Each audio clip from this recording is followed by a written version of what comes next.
ഒരിക്കലും നടക്കില്ലെന്ന് ഡോക്ടർമാർ വിധിയെഴുതിയ ഒരു കുഞ്ഞുണ്ടായിരുന്നു. പോളിയോ ബാധിച്ച കാലുകളുള്ള പെൺകുട്ടി. ആ കാലുകളുമായി അവൾ മെല്ലെ പിച്ചവെച്ചു. പിന്നെ അവൾ ഓടി ലോകത്തിൻ്റെ ചരിത്രത്തിലേക്ക്.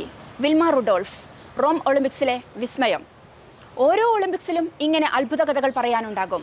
പാരീസിലുമുണ്ട് ഒരു ഫീനിക്സ്. ജിംനാസ്റ്റിക്കിലെ വിസ്മയം സിമോണി ബൈൽസ്. തീനാളങ്ങൾ വീണ ശരീരവുമായി മരണം കാത്തുകിടന്നിരുന്നു അന്ന കിറോട്ട്. അന്നവൾക്ക് ആത്മവിശ്വാസമേകാൻ ഒരാൾ വന്നു, ക്യൂബയുടെ ഫിഡൽ കാസ്ട്രോ. ആ വാക്കുകളുടെ കരുത്തിൽ അവൾ മടങ്ങിയെത്തി. ഒളിമ്പിക്സിൽ ക്യൂബയുടെ വിസ്മയമായി. അന്നയെ പോലെ തന്നെയാണ് സിമോണും. മരുന്നുകളുടെയും തെറാപ്പികളുടെയും നാളുകൾ, അങ്ങേയറ്റം മാനസിക തകർച്ച. ആ നാളുകൾ മാറി സ്വർണ്ണവേട്ട തുടരുന്നു സിമോണി ബൈൽസ്. പാരീസിലെ ഫീനിക്സ്. 6 ഒളിമ്പിക് സ്വർണവുമായാണ് ഈ ജിംനാസ്റ്റിക് താരത്തിന്റെ കുതിപ്പ്. റിയോ ഒളിമ്പിക്സിലെ വിസ്മയം. അന്ന് ജിംനാസ്റ്റിക്കിൽ 4 സ്വർണം. ഒളിമ്പിക്സിന്റെ സ്വർണ്ണച്ചിറകിൽ മടക്കം. കൂടുതൽ സ്വപ്നം കാണും മുമ്പേ ദുരന്തം പതിയിരുന്നു. മരുന്നുകളുടെ ലോകം. മാനസിക സമ്മർദ്ദത്തിന്റെ ഇരുളിലേക്ക് വീണ നാളുകൾ. മരുന്നുകൾ, തെറാപ്പികൾ. ചാരത്തിൽ നിന്ന് ഉയർത്തെഴുന്നേൽക്കുന്നവളായിരുന്നു സിമോണി.